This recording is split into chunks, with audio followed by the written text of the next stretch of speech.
Los rayos X son importantes para el diagnóstico y tratamiento de enfermedades. Aunque estos se aplican en una zona específica, recuerda que siempre debes solicitar elementos de protección para el resto del cuerpo. Mujeres en embarazo o que sospechen estarlo deben informar antes de someterse a una radiografía para proteger el feto. Ten en cuenta que las radiografías solo deben ser remitidas por un médico autorizado. Secretaría Seccional de Salud y Protección Social de Antioquia, Gobernación de Antioquia. Antioquia piensa en grande. Muchas gracias y buenos días. Agradecerle mucho al doctor Germán Reyes y al doctor Guillermo de Jesús Henao por haberme invitado, lo mismo que al doctor Carlos Mario Vega, colega ahí en la Universidad CES. Como dijo el doctor, el presentador amablemente, yo trabajo en la Universidad CES hace 16 años y soy el jefe del Departamento de Humanidades y a su vez el coordinador de la única maestría que tenemos en Medellín, en Antioquia, en bioética, que la tenemos en la Universidad CES. También los compañeros, los colegas tan queridos de la UPB tienen una maestría, pero la de ellos tiene un énfasis más en bioética y derecho, la de nosotros es bioética en general, no bioética clínica. Muy bien, lo que les quiero compartir en esta media hora es algo absolutamente importante y tiene que ver con el concepto de autonomía, que en filosofía pues, es uno de los conceptos centrales y aquello que más humano nos hace es ser autónomos. Y se trata de revisar el concepto de autonomía y también un poco unos conceptos alrededor de lo que ha sido la historia del niño para poder caer a un tema sobre el cual una resolución del Ministerio de Salud en Colombia este año, la 0825 de hace 8 meses, del 9 de marzo de 2018, pues reglamentó la eutanasia en niños, niñas y adolescentes. Y el tema de la eutanasia, pues sabemos que es un tema muy sensible, y si es sensible para adultos, imagínense pues el revuelo que hemos tenido este año a raíz de esta reglamentación del Ministerio de Salud. Y para pensar la eutanasia en general y particularmente la eutanasia en niños, pues hay que considerar, me parece a mí, nos parece a nosotros, y hablo pues no siquiera como coordinador de la maestría en bioética, sino como un profesor en el área, nos parece que hay que considerar con cierta profundidad la evolución del concepto de historia de la infancia y de la niñez y más todavía el concepto tan fuerte de autonomía. Es esto entonces de lo que nos vamos a ocupar en esta mañana. Del concepto de sujeto deriva el impactante concepto de subjetividad y estos son conceptos de la modernidad cartesiana en adelante. Para nosotros hoy en día es muy fuerte. Siempre hablamos del concepto de que es subjetivo, de que es subjetivo, de que eso es subjetivo, de que eso es su mirada del mundo, y es casi imposible e inevitable que no sea así, por lo menos desde el siglo XVII en adelante, desde que Descartes nos mete en este problema. En este problema de que, sí, evidentemente, pues todo en última instancia termina siendo subjetivo, porque termina siendo la manera como cada sujeto percibe el mundo, procesa el mundo, filtra el mundo y como hace una cosmogonía a partir de la manera como nos relacionamos cada uno de nosotros con el universo. Todo es historia, pues es básico para todos y más para los historiadores y por eso hablar del niño, la niña y el adolescente de hoy es distinto a hacerlos en otros momentos de la historia humana.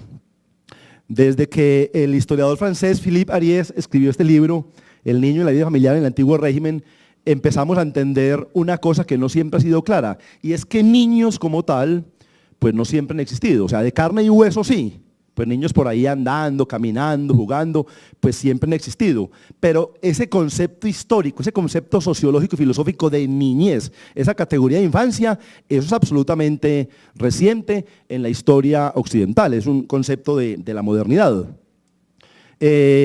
No solamente, digamos, en Francia, pues han trabajado los historiadores este concepto de infancia y de niñez, sino incluso en nuestro medio, un profesor tan importante de la Universidad de Antioquia como el doctor Vladimir Zapata ha escrito un texto muy bello, local, que es la historia del niño. Lo que en todo caso me interesa que tengan muy presente es que hasta la modernidad el niño como categoría socioantropológica e histórica no existía. Y esto es evidente pues en la literatura nos lo vive recordando, el cine nos lo vive recordando, pues más allá digamos de lo que los historiadores recordamos. Un libro como este libro, El perfume, llevado también al cine, muestra muy bien en las primeras 10, 15 páginas que un niño, por ejemplo, que nace ahí en las afueras de París, y nace ¿dónde? Los que han leído el libro, los que han visto la película, nace ahí junto con la basura, junto con los perros, junto con los caballos, nace como un ser vivo más de muy poca importancia. Estamos hablando incluso del siglo XIX. O sea, el niño nace, los niños nacían y pues alguien los cuidaba o alguien no los cuidaba, los descuidaba, y el niño cobraba cierta importancia, digamos, a partir de la edad adulta, a partir del momento en el cual ya llegaba a los 15 años, y entonces, digamos, el niño pues había superado todos los obstáculos de morbimortalidad y todas las causas de muerte materna e infantil que había. Entonces, digamos que ya el niño cobra una importancia cuando ya empieza a ser un muchacho de 12, 15 años en adelante. Pero lo digo es porque para nosotros, digamos, hoy en día hay como una sensibilidad, y por suerte la hay, hacia el niño desvalido, hacia el niño inocente, hacia el niño ingenuo, y tenemos unas miradas idílicas, y no está mal que sean idílicas sobre la infancia, pero es el concepto de infancia nuestro de la modernidad. Repito, anterior a la modernidad, ese concepto de infancia era un concepto pues, que no lo habíamos construido colectiva y socialmente hablando. De hecho, si uno mira toda la iconografía, a los historiadores obviamente nos gusta mucho mirar esculturas, nos gusta mucho mirar dibujos. Cuando hay fotografía ya a partir de finales del siglo XIX, dibujos, ilustraciones, pero si uno mira la iconografía antes de que hubiera telenovelas, cine, fotografía, si uno mira las pinturas, uno encuentra, por ejemplo, que el concepto de niño, repito, era el concepto de un viejo en miniatura. Y si uno mira, digamos, al niño, donde más clásicamente se le representaba que era al niño Jesús, en toda la iconografía, en toda la pintura religiosa, uno lo que encuentra es que el niño es alguien adulto, pero de tamaño reducido. Y no se trata de cansarlos, y sobre esto ustedes pues googlean o cualquier museo que vaya en el mundo y están todas estas grandes obras, y son unos niños que son enormes, niños de barba inclusive, de tamaño reducido, repito, digamos, chupando la leche de la Virgen María en este caso. Ustedes ahí lo ven, en realidad son niños, en algunos casos barbados, canosos. Lo que está muy claro es que el niño, vuelvo y repito, como categoría filosófica, sociológica, histórica, no existía. Repitamos entonces que del concepto de sujeto, que es un concepto del siglo XVII en adelante, un siglo cartesiano, deriva algo que es importante para nosotros y que es el concepto de subjetividad, y del concepto de subjetividad el más importante todavía, que es el de la autonomía.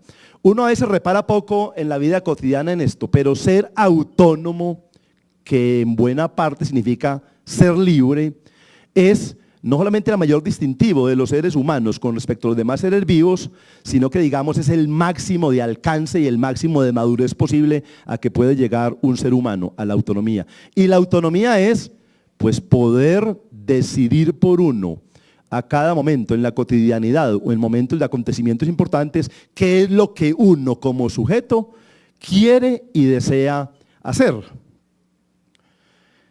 La autonomía es eso, asumir la vida como si fuera mía mi vida y no de otro. O sea, cada uno de nosotros debería, estoy hablando en términos kantianos, en términos filosóficos kantianos, cada uno de nosotros debería ser autónomo y alcanzaría la mayoría de edad, en términos kantianos, cuando uno dice, yo con mi vida hago, deshago y dispongo como yo quiero, porque mi vida es mi vida. Esto es absolutamente cotidiano. Ustedes hoy en la mañana eligieron de manera autónoma ponerse el par de zapatos que tienen. Y el par de zapatos que tienen, con seguridad en algún momento del año pasado, lo compraron del color que quieren, obviamente consultando el bolsillo, el material que quieren, si está más o menos de moda. Ustedes deciden eso, y decidieron seguramente esta mañana, o van a decidir hoy en la tarde qué quieren cenar, qué quieren comer, y seguramente van a decidir para fin de año a dónde quieren ir. Eso lo decide uno, y han decidido seguramente estudiar una profesión, o uno decide estudiar un posgrado, o 2 o 3, o no estudiarlos. Uno normalmente decide con quién quiere estar de pareja, con quién quiere compartir la vida, o con quién no, o de quién separarse. Uno decide también en un momento de su vida terminar con ella si quiere. Ese máximo de autonomía, que es lo que en filosofía llamamos la autonomía kantiana, es la expresión viva de la libertad y de que los seres humanos lo son más y son más maduros en la medida en que de entre muchos caminos, tenemos muchos caminos para elegir, muchos caminos para escoger, pues uno debería decidir cuál escoger. Y la verdad es que uno en general vive decidiendo cuál escoger. La verdad es que uno normalmente se traza su vida. Porque es muy fácil decir que es que a mí la vida me la trazan los otros, o que está predestinada, que en algún lugar alguien me maneja. Es a veces muy fácil pensar que uno es una marioneta y que alguien tiene el guión de mi vida escrito y yo no hago más que seguir los pasos de un autor o un biógrafo que escribió mi vida y dice para cada etapa y cada capítulo de mi vida qué es lo que yo voy a hacer. Atribuirle la voluntad y la libertad de uno a otro y decir que no son de uno sus actos, que uno no es libre, eso es bastante complejo y a veces facilista. Recuerdo mucho esa famosa afirmación del filósofo francés Jean-Paul Sartre: estamos condenados a la libertad, estamos condenados a la libertad, a decidir, desde lo más nimio hasta lo más trascendental. Parece ser nimio decidir de qué corbata usar en la mañana, pero eso lo elige uno. Normalmente no lo elige la esposa, uno le dirá a la esposa, me combina con la camisa, no me combina, pero uno decide. Ya es menos nimio decidir si yo quiero seguir viviendo o no, por ejemplo. Ya es menos nimio decirle, digamos, al clínico, doctor, yo ya no quiero seguir viviendo más. No se ensañe terapéuticamente conmigo. Yo no quiero vivir más. Y hoy en día, en estos debates de la autonomía y en el debate entre paternalismo clínico, en el debate entre la tradición del sabio de Kos, Hipócrates, y la autonomía del sujeto, hoy en día es bastante claro. Lo que prima es la autonomía del sujeto. Ahora, el problema que vamos a abordar es ese, y es que la resolución 0825 del 9 de marzo de 2018 del exministro Alejandro Gaviria aborda.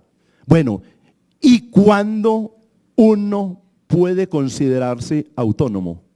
¿A partir de cuándo los seres humanos somos autónomos? Porque repito, pensar la eutanasia para adultos, complejo, también tenemos una legislación sobre esto, pero para niños, más complejo todavía, porque entonces siempre está la pregunta, ¿y a partir de qué momento un ser humano es sujeto de sí, es autónomo, tiene madurez para decidir sobre lo trivial o sobre lo más acontecimental? Ahí tenemos, para en parte ayudarnos a probar el desarrollo de la autonomía y los grandes progresos de los sujetos en la humanidad. Tenemos a Pinker, a Steven Pinker, de la Universidad de Harvard. Casi todo lo bueno sale de Harvard, ¿cierto? Y este libro de él es un libro de 1113 páginas, una investigación dedicada a probar que la humanidad viene cada vez más refinando y conquistando y consiguiendo esto tan deseable que es la autonomía. La autonomía del sujeto es una parte pues fundamental de la expresión de la dignidad, y bien caro es a la sociedad también contemporánea, y bien caro es para todas las ciencias de la salud, y bien caro es en el ámbito hospitalario, en el ámbito clínico, el concepto de dignidad. Veamos 8 muestras de evolución de la dignidad que aparejan y conllevan evolución de la autonomía. La primera, hoy en día nos aterra el infanticidio.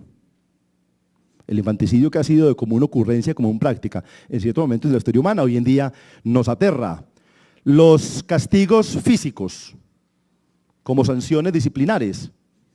Esto pues que el historiador francés Michel Foucault muestra cómo la cárcel es una superación de esto. Digamos, nos parece terrible, hasta la Edad Media no era terrible, para castigar a alguien por algún delito cometido en la sociedad, pues que un caballo agarrara las partes superiores, los miembros superiores y los miembros inferiores, y los cuartizara en plena plaza, o quemara a una mujer en plena plaza, en pleno parque.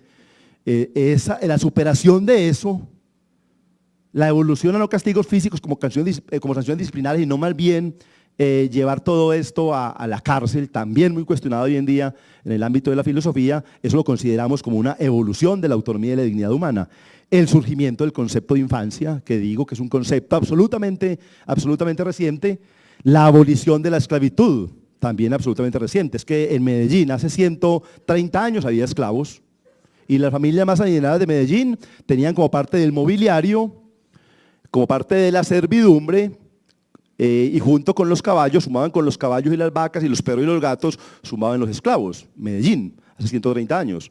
Hoy en día uno puede tener como esclava a las empleadas domésticas, terrible, horrible, y nos pasa en Medellín, Colombia, la segunda ciudad del país, pasa.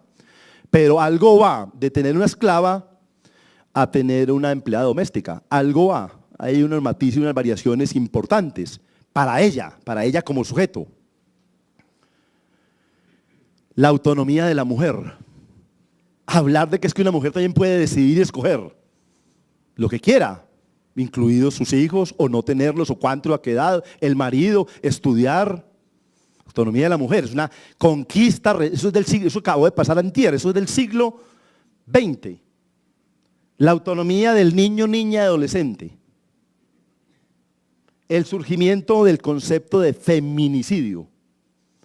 El feminicidio como concepto hace 10 años en Colombia no existía. Y hoy en día hablamos de feminicidio y nos horroriza, y así tiene que ser, un crimen o un delito contra las mujeres. Un homicidio sobre una mujer, eso nos empieza a escandalizar. Correcto, eso es muy reciente también, afortunadamente.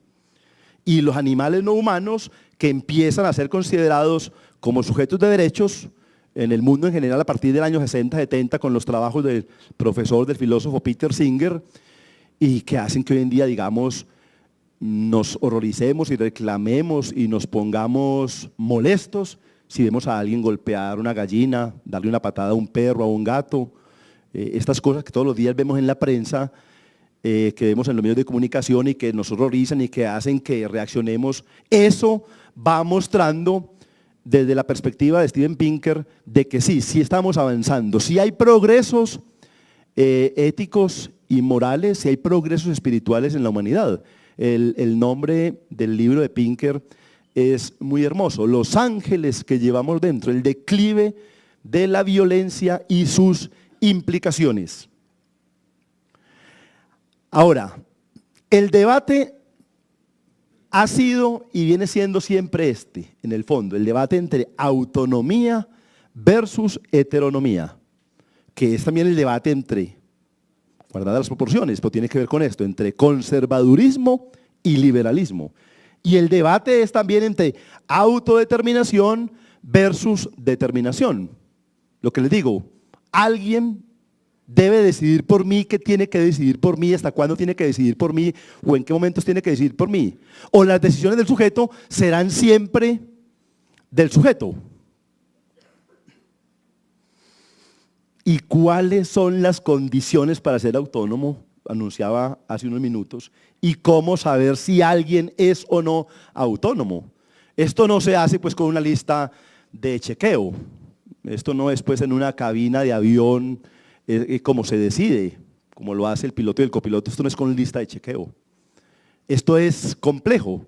Y esta era la médula de la complejidad de ese debate alrededor de, bueno, y entonces a partir de cuando un niño, una niña, un adolescente en Colombia pueden decidir por sí mismos si en el hospital, en determinadas condiciones de salud, de enfermedad mejor, no quieren seguir viviendo.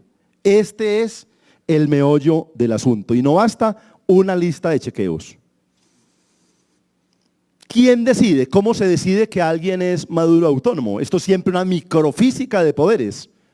En filosofía le conoce como una microfísica de poderes y una biopolítica del poder mismo, que es los que dicen, validan, imponen, echan a andar lo que es normal o no, lo que es patológico, lo que es regular o irregular. Siempre pondré el caso del niño. El niño, desde una mirada desde el DSM-4, el DSM-5, y depende del psicólogo, el psiquiatra que lo esté tratando, el niño siempre, si es equilibrado, puede ser sospechoso, porque un niño tan equilibrado, o sea, un niño tan maduro, un niño que se comporta como un adulto, hay algo raro. Pero si el niño es hiperactivo, un niño, ¿por qué tiene que ser tan hiperactivo? Está bien que sea tan hiperactivo, hay algo sospechoso. Pero si un niño es muy ensimismado, muy circunspecto, ahí también hay un problema, porque este niño tiene que ser tan circunspecto. Entonces, ¿cuál es el lugar del niño normal? Si siempre podría ser objeto de irregularidad, de alguna patología. O no lo decide entonces la psiquiatría, la neurología, la psicología, otras ramas de la medicina, lo decide el Estado. ¿Es el Estado con sus leyes el dueño de mi autonomía? ¿O quien decide o declara quién es o no autónomo? Sí, el Estado lo puede llegar a hacer en una mayoría de edad que en todo lado llamamos la mayoría de edad civil. Pero la mayoría de edad civil no es la mayoría de edad kantiana, no es la mayoría de edad filosófica, ni mucho menos. Pues para Colombia la mayoría de edad son los 18 años, todos lo sabemos. Esto por países cambia.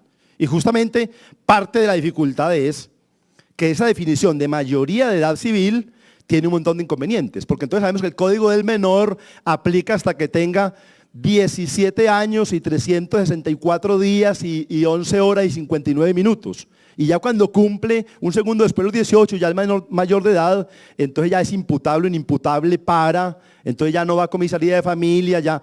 Es decir, eso es complejo, pero todos sabemos. Y acá lo digo, todos sabemos, lo voy a decir, hay niños a los 9 años que son absolutamente serios adultos. Y hay gente a los 70 que es absolutamente boba y pendeja e infantil. Así de sencillo. Digámonos la verdad, es que el ejercicio de la autonomía tiene mucho de retador para el establishment y para cualquier tipo de poder establecido, modelo médico hegemónico o cualquier tipo de poder establecido. Es lo que nos choca y nos sucede, y nos seduce, con la protagonista de Amazona. Los que hayan podido verla, o si no, pues la recomiendo bastante, un documental de este año, es eso, es la mujer, la hija de esta señora que hace este documental para decirle a su mamá, hace un documental para decirle a su mamá, un documental precioso, bastante premiado afortunadamente, decirle, mamá, pero es que usted ha sido una mala madre, por esto, esto y esto, me dejó, me abandonó a mí y a mi hermano. Y la señora le dice muy claro, y es lo que nos choca y nos seduce de esa película, momentico, si usted es mi hija, de mi vientre, 9 meses la tuve acá, yo la quiero mucho, pero le quiero decir una cosa, más importante que usted soy yo. Yo soy más importante para mí que usted, por más que sea mi hija. Es más importante mi vida que la suya, siendo usted mi hija. Entonces, esa película, ese documental Amazona que plantea eso, es lo que choca y seduce, es lo que hace que se premie este documental, porque plantea ese problema. Si uno quiere entrarle, como se le ha entrado en el siglo XX, los grandes pensadores del siglo XX le han entrado el problema de ¿cuándo empieza a ser maduro el niño? Entonces tenemos que ir a los clásicos que hasta el día de hoy, pues clásicos del siglo XX, que hasta el día de hoy no se han podido superar y donde todos bebemos, que es el suizo, el psicólogo ginebrino, experto en moluscos, el suizo Jean Piaget, ¿cierto? Y luego un alumno de él, un alumno intelectual, que es Lawrence Kohlberg en Estados Unidos, el desarrollo moral en el niño, el desarrollo moral en el niño. El desarrollo moral, repito, el desarrollo moral tiene que ver con eso, con que la autonomía, la concepción de libertad y dignidad del sujeto no va atado a la tarjeta de identidad ni a la cédula de ciudadanía. No se corresponde la maduración cognitiva con la madurez civil o legal, y así lo han demostrado estos pensadores en toda su obra en el siglo XX. Lo dije ahorita, lo repito, hay niños maduros a los 9 años y viejos inmaduros a los 70. Considerar que solamente los mayores de edad pueden acceder a la eutanasia sería como admitir tratos crueles e inhumanos para los menores de edad, afectando su dignidad. Porque entonces ahí viene la pregunta nuevamente, ¿y entonces la dignidad en qué momento se adquiere? ¿En qué momento me dicen yo soy digno o no soy digno? El punto no debería ser la edad, sino el dolor y la naturaleza de la enfermedad y la autonomía y la dignidad y el concepto de sujeto. Debe tenerse en cuenta el carácter fundamental del derecho a la muerte digna y considerar la cercana relación que ésta guarda con la dignidad humana, con el respeto por la autonomía de las personas y una concepción de la vida que debe superar la noción mecanicista y clásica, la noción simple pues de existencia. Puede sonar metafísico, pero todos, y ustedes mucho más que yo lo saben, el dolor y la enfermedad generan cierto estoicismo y hacen madurar. Y hay niños que con experiencias de enfermedades crónicas, de enfermedades duras, a veces maduran de tajo. A veces hay niños que ante un cáncer de 7, 8 años llegan a edades ya, a razonamientos morales, a razonamientos en la autonomía de alguien de 25, 30, 40 años. ¿Por qué obligar a alguien a vivir en contra de su voluntad cuando los niños, niñas, adolescentes, como sujetos de derechos, pueden disponer ellos mismos de su propia vida? Los niños, niñas, adolescentes no pueden quedar reducidos a un instrumento para la preservación de la vida como un valor abstracto. Peter Singer, el filósofo, lo dice muy bien, es que la vida no puede ser una imposición. La vida no puede ser una obligación. La vida tiene que ser un goce, tiene que ser un derecho, quiere decir que tiene que ser algo que yo escojo vivir y cómo escojo vivirla, pero no tengo por qué tener a cuestas y cargar con eso de que es que estoy obligado a vivir. No, además los sujetos, en cierto momento de la vida, niños o no, y por vía eutanasia o no, hay seres humanos, y Émile Cioran, el escritor, nos lo recordó toda la vida en su obra, es que los seres humanos, en cualquier momento de la vida, siempre tenemos la puerta de salida, la puerta de escape. No tenemos por qué estar aferrados a que es que la vida es una imposición o una obligación. La legitimación para decidir hasta cuándo la existencia es deseable y compatible con la dignidad humana se debería encontrar en cabeza principalmente del titular del derecho a la vida, o sea, cada persona. Por lo menos en Europa, y termino justo en el minuto en que me hacen la señal acá de que se acaban los 30 minutos, la sociedad, la Facultad de Medicina de la Universidad de Groningen en Holanda, en marzo de 2005, sacó su famoso protocolo de Groningen y estableció de que, por ejemplo, en Holanda, y esto en el año 2006-2007, los bruselenses en Bélgica, los belgas también lo acogieron. Sí, un momentico, es que incluso neonatos podrían ser considerados sujetos de eutanasia. Bueno, dejo ahí la presentación y muchas gracias.